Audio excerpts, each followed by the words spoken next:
Welcome to Table for One Happy Hour, a podcast interlude that focuses on interpersonal communication. I'm your host, Jerisha. Today we're going to talk about ghosting, a topic that many of us have experienced at some point in our lives. Coping with the pain of being ghosted can be a challenging experience.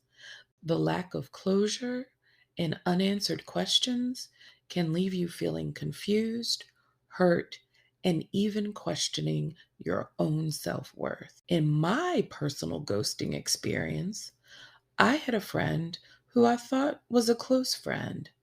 We had confided in each other for years, provided each other support during tough times, traveled together, and even worked together. This friend even moved out of town.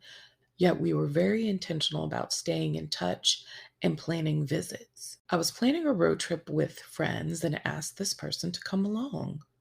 They were interested, but they wanted to bring their new boyfriend, someone I had yet not met. I told them it was a singles trip and no one else was bringing their man. I never heard from my friend again. I reached out to them multiple times because I sensed something I said had bothered them. Was it the boundary that I set? I didn't know.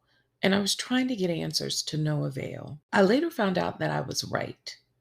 The individual had an issue with my tone when I said no, they couldn't bring their boyfriend. Well, okay, let's talk about it. I reached out via phone and text. Crickets. To this day, I have not spoken to this person about this matter.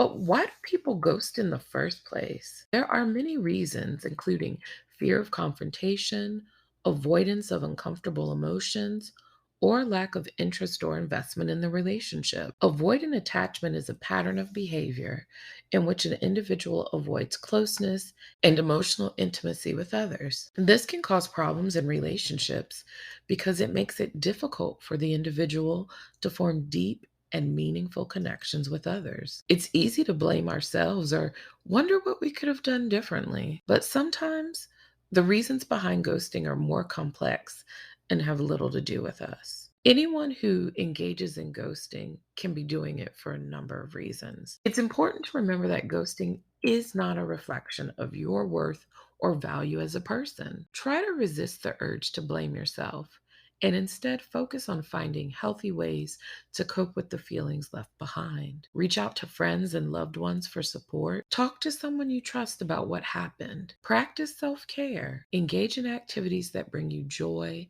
and help you feel grounded, such as exercise, meditation, or spending time in nature. Avoid blaming yourself. Consider seeking closure. If you feel like you need closure, you can try reaching out to the person who ghosted you to seek an explanation or to express how their behavior made you feel. Be prepared for the possibility that they may not respond or may not be willing to have that conversation. Give yourself time and space. Healing from being ghosted takes time, and it's important to be patient with yourself. Allow yourself to feel your feelings and give yourself the space you need to heal and move forward. If an avoidant person won't respond to your efforts to reach out to them, it's important to recognize that you can't control their behavior or force them to engage with you. At this point, it may be best to just step back and focus on your own well being. It's natural to feel hurt and frustrated, but try to avoid dwelling on negative thoughts and instead focus on self care and activities that bring you joy. Remember that you deserve to be treated with respect and kindness. And don't blame yourself for someone else's decision to ghost you. If you find that your thoughts and feelings are overwhelming, consider seeking support from a trusted friend, a therapist, or even a support group. When it comes to managing someone with an avoidant attachment style, it's important to approach the conversation with empathy and understanding. Avoidance may feel uncomfortable with emotional intimacy and may struggle to express their feelings. It's important to give them space and avoid overwhelming them with emotional demands. Instead, try to approach the conversation in a calm and non threatening manner and be open to listening to their perspective. Try to focus on the behavior rather than the person and avoid making accusations or getting defensive. Above all, remember that it's okay to let go of relationships that are not healthy or fulfilling for us. Thank you for joining us for Table for One Happy Hour. We hope you enjoyed our signature cocktail offered with a blend of personal experience and clinical psychology. Remember, being ghosted can be a painful experience, but it's important to remember that it's not a reflection of your worth as a person. It's okay to feel hurt and confused, but try to focus on finding healthy ways to cope and heal. If you're trying to approach a conversation with someone who has an avoidant attachment style, remember to be patient and understanding. For more information about engaging with individuals with an avoidant attachment style, check out the article Avoidant Attachment and Ghosting: What You Need to Know from a Therapist, written by Crystal Mazzola Wood. We hope you tune in to our next happy hour.